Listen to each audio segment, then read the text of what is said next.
Ja, så blev det tid igen. Og den her gang handler det om skolestress igen.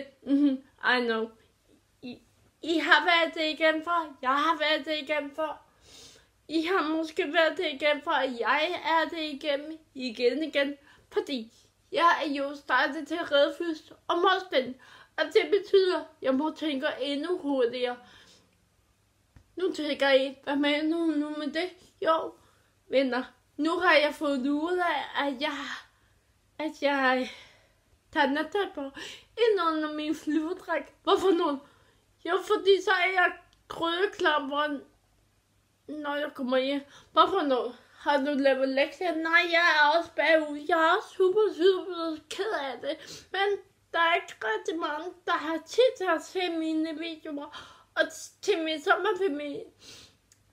Så håber jeg, at jeg får den rejse i julegave, fordi jeg savner jeres meget. Nå, videre tilbage til skolen. Sidste gang jeg snakkede til jer, der var jeg jo ikke hjemme. Jeg er hjemme nu hos min mor. Men igen, jeg har jo 3 piger, som jeg holder så meget af i skolen og dag. Og når vi har frokostpause, så er der udefestival, og hvad gør det med mig her? Jeg får grønflip, og så kan jeg næsten ikke trække vejret. Men nu til den. Jeg var alene i går, og det har jeg ikke lyst til, fordi der skulle hjem og vaccineres. Og hvad ville jeg? Jeg ville ikke selvfølgelig også hjem, fordi det har mit hjem. Det er mit tøj bagved, lige der.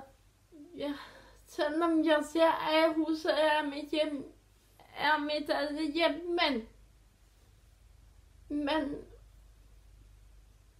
ikke for at gøre, jeg er ked af det, piger, I gør et stort stykke arbejde, men man har jo sit hjem ved siden af, som man skal hjem til, og en familie, og en mor.